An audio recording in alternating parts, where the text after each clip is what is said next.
तो आज हम लोग एक नया टॉपिक स्टार्ट करेंगे, थर्मोडायनेमिक्स। ये बहुत ही इंटरेस्टिंग टॉपिक है and the same time important भी है। इंटरेस्टिंग इसलिए बिकॉज जब हम इस टॉपिक के कॉन्सेप्ट्स को पढ़ेंगे, ठीक है, डिटेल में, तब हम लोगों को ये चीज़ पता चलेगी कि ये सारी चीज़ें हमारे साथ डे टू डे लाइफ में कहीं ना कहीं होती रहती है। ठीक है, हम लोग ये सारी चीज़ों को फेस करते हैं, बट इसके पीछे का साइंस क्या है या फिजिक्स क्या है या आप ऐसा कह लो कि ये चीज़ें क्यों होती है, उसका रीज़न आज तक हमको नहीं पता चला। वो हमको इसको पढ़ने के बाद पता है चलेगा।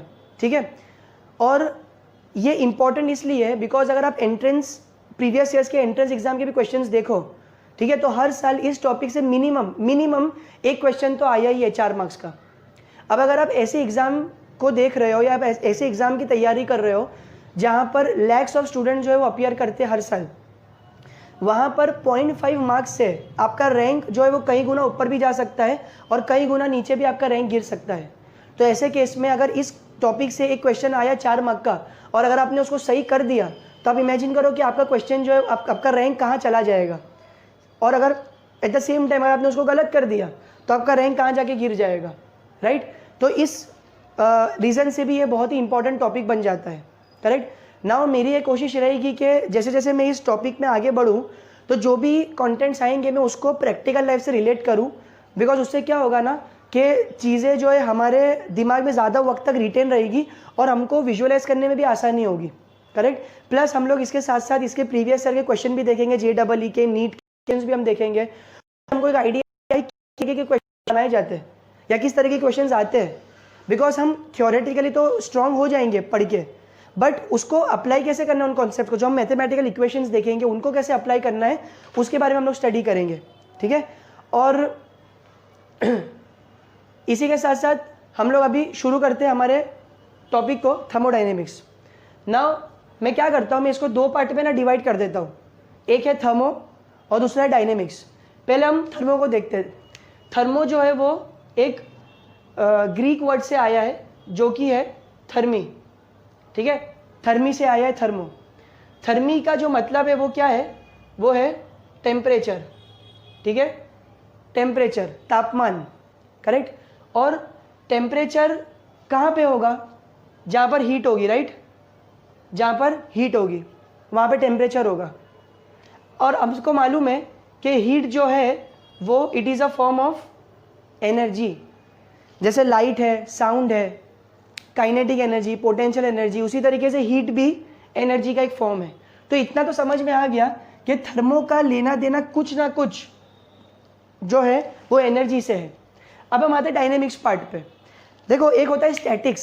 स्टैटिक्स का मतलब होता है एट रेस्ट, रुका हुआ, और डायनेमिक्स का मतलब होता है इन मोशन, करेक्ट। डायनेमिक्स का मतलब होता है इन मोशन।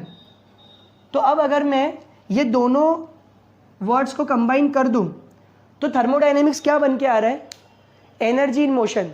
यानी बेसिकली यहाँ पे हमको पढ़ना क्या है, एक बेसिक आइडिया तो आपको लग गया होगा कि हमको पढ़ना ये है कि जब एनर्जी एक जगह से दूसरी जगह में ट्रांसफ़र होगी तो वो क्या इफेक्ट्स जो है वो सिस्टम के ऊपर प्रोड्यूस। जब हम लोग स्कूल्स में थे तो हम लोग एक बेसिक लॉ पढ़ते थे, ठीक है, और वो एक्चुअली लॉ थर्मोडायनेमिक्स ही का था। बट जैसे कि मैंने आपको बताया कि हमको रीज़न नहीं मालूम ऐसा क्यों होता है, तो वो लॉ ऐसा था कि energy can neither be created nor be destroyed but it can be converted from one form into another form. अब एनर्जी के अलग अलग फॉर्म्स है, sound energy, light energy, heat energy, kinetic energy, potential energy, बहुत सारे forms है। और कोई भी फॉर्म ऑफ एनर्जी किसी भी फॉर्म ऑफ एनर्जी में कन्वर्ट हो सकता है, बट ये कब होगा, ये तभी होगा जब एनर्जी एक जगह से दूसरी जगह में ट्रांसफ़र होगी, राइट। जब एनर्जी मोशन में होगी, जब एनर्जी सिस्टम की बाउंड्रीज को क्रॉस करेगी, और यही चीज़ हमको इस चैप्टर के अंदर पढ़नी है। बट जैसे कि मैं आपको बता दूं कि थर्मोडायनेमिक्स कोई छोटी फील्ड नहीं है। थर्मोडायनेमिक्स जो एक बहुत वास्ट फील्ड है, लेकिन हमको हमारे सिलेबस में मेनली जिन फॉर्म्स ऑफ एनर्जी से डील करना है वो है हीट और वर्क। यानी हमको ये स्टडी करना है कि किस तरीके से वर्क जो है वो हीट में कन्वर्ट होता है और किस तरीके से वर्क हीट में कन्वर्ट होता है। हमको हीट और वर्क का इंटर कन्वर्जन स्टडी करना है, करेक्ट। अगेन जैसे कि मैं आपको बताऊं कि सिर्फ हीट और वर्क इस चैप्टर में नहीं आएंगे। इस चैप्टर में आप देखोगे काइनेटिक एनर्जी भी, इसके ऊपर भी आपको क्वेश्चंस आएंगे, पोटेंशियल एनर्जी भी आएंगी, इंटरनल एनर्जी का भी कॉन्सेप्ट आएगा, एंथैल्पी भी आएगी। बट मेनली जो हमको डील करना है जो 2 फॉर्म्स ऑफ एनर्जी से, वो है हीट और वर्क। ठीक है, heat is a form of energy, work is also form of energy, आपके पास जितनी एनर्जी होगी आप उतना ही वर्क कर पाओगे, राइट। तो इसका हीट का वर्क में और वर्क का हीट में हमको जो है वो कन्वर्जन हमको स्टडी करना है। अब 10 अलग बुक देखो, 10 अलग टेक्स्ट बुक्स देखो, तो हर ऑथर ने थर्मोडायनेमिक्स को अपने ही वे में डिफाइन किया है और हर ऑथर अपनी जगह पे सही है। क्यों? क्योंकि थर्मोडायनेमिक्स सब्जेक्ट ही ऐसा है कि उसको एक डेफिनेशन के अंदर जो है वो आप बांध के नहीं रख सकते। आप 10 डेफिनेशन पढ़ोगे, 10 अलग डेफिनेशन मिलेंगे और 10 के 10 राइट होंगे, ठीक है। तो इंपॉर्टेंट ये नहीं है कि आपको कौन सा डेफिनेशन मिल रहा है आप उसको ही पकड़ के चलो यही राइट है, कोई कॉन्क्रीट या कोई रिजिड डेफिनेशन नहीं है। बट इंपॉर्टेंट ये है कि आपके पास एक बेसिक अंडरस्टैंडिंग होनी चाहिए जो मैंने आपको समझा दिया, ठीक है। अब अपने को क्योंकि पता चल गया कि बेसिक थर्मोडायनेमिक्स का आइडिया क्या है, हमको इस चैप्टर में क्या पढ़ना है, तो हम लोग अगले अपने नए कॉन्सेप्ट की तरफ बढ़ते हैं जो कि है सिस्टम, सराउंडिंग्स और यूनिवर्स।